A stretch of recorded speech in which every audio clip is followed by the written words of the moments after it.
जय गुरुजी महाराज। हाँ मैया।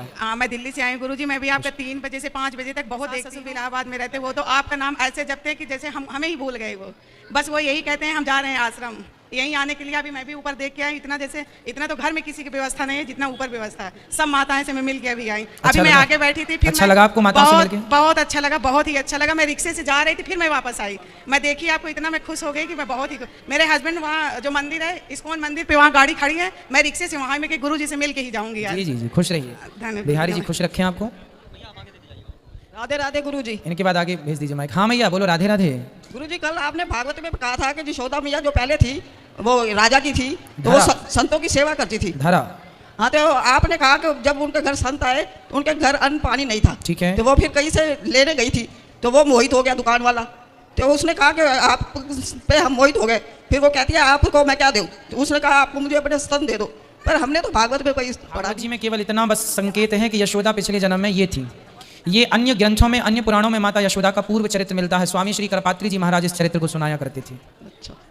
भागवत जी में हर चीज, कहीं कोई चीज विस्तार से है तो किसी का केवल संकेत है। इसलिए भागवत जी सुनने के लिए, सुनाने के लिए अन्य ग्रंथों को पढ़ना होता है, तब वो चीज पूरी होती है।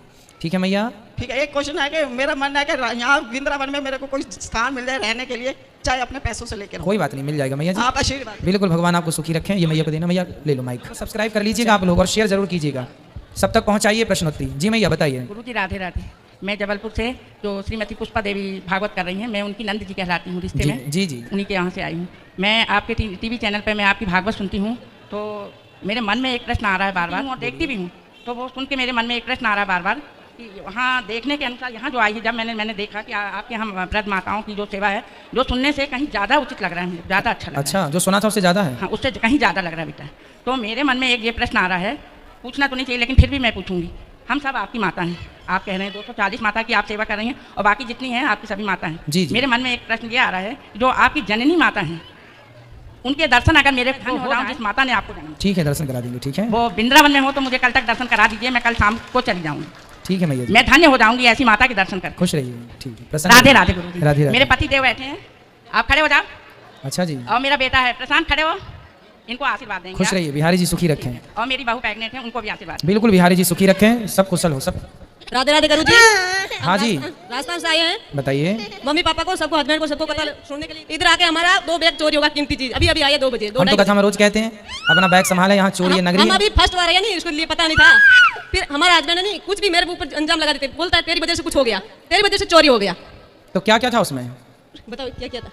बात कराइए अपने हस्बैंड से। राधे राधे गुरुजी। भैया जी क्या नाम है आपका? मेरा नाम महेंद्र है। आप बैठ जा बेटा। क्या चोरी हो गया? उसमें सामान था, लगभग 10,000 का सामान था गुरुजी। ये समझो कि आपका लाखों का नुकसान होना था, तो बिहारी जी ने 10,000 में ही काम पूरा कर दिया। वो तो मैं समझ गया। मैं बोला कि यहाँ पर देखिए होता क्या है ना, ये तीर्थ है, होता क्या है, यहाँ ज्यादा लोग आते हैं, अच्छे लोग आप जैसे, तो यहाँ चोर भी ज्यादा आते हैं। उनको लगता है कि यहाँ ज्यादा मिलेगा। जैसे बिहारी जी के मंदिर में ना रोज हजारों मोबाइल चोरी होते हैं। पुलिस भी किस किस को पकड़े, बाजू में खड़े होकर लोग निकाल लेते हैं। अब ये तो इतनी बेईमानी है लोगों के अंदर कि बताइए, लोग चोरी कर लेते हैं। हम इसलिए कथा के द्वारा आप लोगों को सावधान करते हैं। वरना यहाँ तो ये हाल है, कई बार आप बात करते हुए सड़क से जाते हैं, पीछे से गाड़ी से आके लोग मोबाइल खींच के ले जाते हैं। वो तो सही बात है। ये सावधानी हमें रखनी चाहिए, ये इसका समाधान है। वो तो भगवान की मर्जी थी, इसलिए वो जितना गायब होना था हो गया। लेकिन मैं डेली आपकी कथा सुनता हूँ, मैं आपको बहुत मानता हूँ गुरुजी, इसलिए मैं इधर ही आया था आश्रम में। लेकिन जो सामान बताइए, मैं आपकी क्या मदद करूंगा? नहीं, मदद कुछ नहीं करना, बस आशीर्वाद दे दीजिए हमारे परिवार को, बस आगे कुछ ना हो गलत। बस कोई बात नहीं, बिहारी जी के शरण में आए हैं। जो गलत होना था है ना, जो जाना था, बहुत कुछ जाना था, जरा सा गया है, और जो करेंगे बिहारी जी अच्छा करेंगे। ठीक है, मेरे लिए कोई सेवा हो तो बता दीजिएगा। ठीक है, राधे राधे। हम आपकी पूरी मदद करेंगे, आप जो बोलेंगे। राधे राधे महाराज जी। हाँ मैया जी राधे राधे। हमने 6 फरवरी को अपनी लड़की की शादी की। शादी किया तो पता नहीं उसके ससुराल में क्या बोला नहीं बोला, जाना नहीं चाहती अपने घर। क्यों आई है लड़की आपकी? बात कराइए। हेलो, ससुराल वाले बुला रहे हैं, खड़े हो जा बेटा। राधे राधे गुरुजी। क्या नाम है आपका? अंशुल। कहाँ से आए हो? दिल्ली से। क्या दिक्कत है आपको? दहेज के लिए परेशान करते हैं। कौन, आपकी सास के पति? सारे। तो आप कितने दिन रुके हो ससुराल में? 4 दिन। सिर्फ 4 दिन? तो 4 दिन में आपको क्या बोला उन्होंने? बस तुम्हारी माँ ने ये नहीं दिया, इतना सोना गच्छा हुआ था ये नहीं दिया। मेरा भाई गया था लेने के लिए, उसे भी सुना दिया। क्या बोल दिया? तुम्हारी मम्मी ने ये सब नहीं दिया, तुम लोग पढ़े लिखे इंसान हो, जो बोला वो तो देना चाहिए इतना। अच्छा। और पहले दिन ही उस लड़के की बहन ने बोला तुम हमारे घर में किसी को पसंद नहीं हो, मजबूरी में शादी करना है, मम्मी की तबीयत खराब है तो घर में काम काज नहीं हो करना पड़ता, उन्हें इसीलिए किया है। तो आपके पति आपका पक्ष नहीं लेते? नहीं।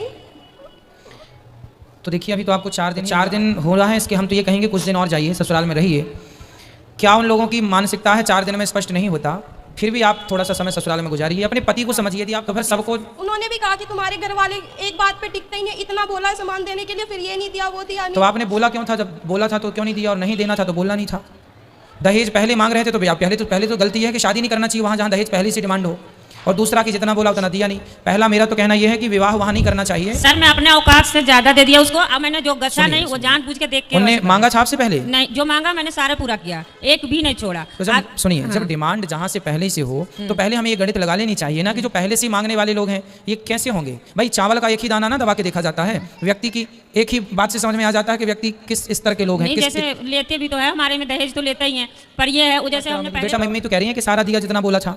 वहाँ पे तो यही बोल रहे हैं ना, वहाँ पे यही बोल रहे हैं कि तुम्हारी माँ ने ये चीज़ नहीं दिया, वो इतना जेवर गच्छा है ये नहीं दिया, जाओगी तो लेके आना। चलो कोई बात नहीं, तो अब आप ना जाना ससुराल, और उनको प्यार से ही वो कुछ भी कहें आप प्रसन्न रहना, आप दुखी ना होना और रोना मत, उनकी बातों का आप ठीक है। जैसे हमें देख करके कुत्ता भौंकता है तो हम क्या उस कुत्ते को देख के हम भी भौंकने लगते हैं? नहीं। उसी तरह आपको उस हाल में प्रसन्न रहना है और अपने पति के साथ रहना, ठीक है, खुश रहना। पति को समझाओ कि पैसा तो जीवन में आएगा जाएगा, है ना, मांगने से कोई धन थोड़ी बढ़ जाता है, दहेज वहेज नहीं लेना चाहिए।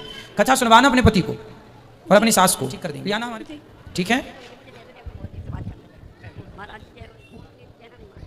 मैया इनको दे दो माइक, कुछ कहना है आपको तो कहो मेरी माँ। अरे मैं महाराज जी कह रही कि लड़के मेरा बिल्कुल कहना नहीं मानते। कहाँ हैं लड़के आपके? तो शिवपुरी से आए हैं। तो शिवपुरी में है लड़के कि यहाँ हैं? नहीं, लड़के शिवपुरी में हैं दोनों। तो आपकी बात नहीं मानते? तो आप क्या कहती हो? अरे कुछ भी काम कभी नहीं सुनते नहीं है, जैसे की बात मानते हैं। तो आप कुछ कहो ही मत ना उनसे, क्या अब कहूँ? कुछ ना, आपकी अब ये उम्र काम कहने की नहीं, आप केवल राम कहने की है, ठीक है। दो इनको माइक दो, अब आप छोड़ दो, चक्कर में ना पड़ो बच्चों के।